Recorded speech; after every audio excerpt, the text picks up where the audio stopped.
ఆ కొండల్లోకి పారిపోయేలా చేసి అక్కడ ఒక పెద్ద ప్లేస్ పెట్టుకుని అక్కడ వాళ్ళ బేస్ ఏర్పాటు చేసుకున్నాక అవసరం తీరిపోయాక అల్లు డాష్ డాష్ కొడుకు అంటారు కదా, అట్లాగే పాకిస్తాన్ వదిలేసి పాకిస్తాన్లో ఉన్నటువంటి బిన్ లాడెన్నే చంపేశారు.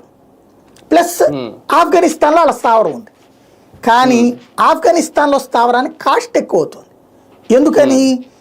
తాలిబాన్ల రాజ్యం అది. తాలిబాన్ల రాజ్యంలో 24 గంటలు వీళ్ళ సైన్యం చచ్చిపోతున్నారు. 3000 మంది చచ్చిపోయారు 20 ఏళ్లలో.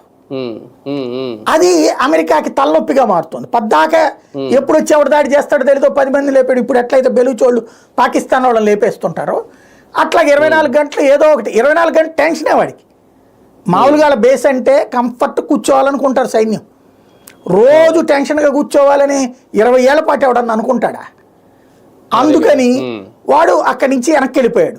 వెళ్ళిపోయే క్రమంలోనే కదా ఆయుధాలన్నీ తాలిబాన్లకు ఇచ్చిపోయింది. అప్పుడు ఆ నిర్ణయం తీసుకుంది ట్రంప్. కానీ ట్రంప్ తీసుకున్న నిర్ణయం ఆ రోజున భారత్తో చర్చించాడు.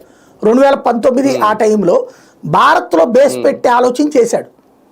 అప్పుడు నరేంద్ర మోడీనే ఉన్నాడు. వాళ్ళు అప్పుడు పెట్టిన ఆఫర్ ఏంటంటే, భారత్లో మాకు కొంత స్పేస్ ఇవ్వండి, మేము పెట్టుకుంటాము, పెట్టుకుని మీకు చైనా థ్రెట్ లేకుండా చూస్తాం, పాకిస్తాన్ థ్రెట్ లేకుండా చేస్తాం, ఎవడు మీ మీదకి వచ్చినా ఫస్ట్ మా మీద యుద్ధం వచ్చినట్టు అన్న నాటో ఫార్ములాని ఫాలో అవుతామని చెప్పాడు. దానికి నరేంద్ర మోడీ ఒప్పుకోలేదు.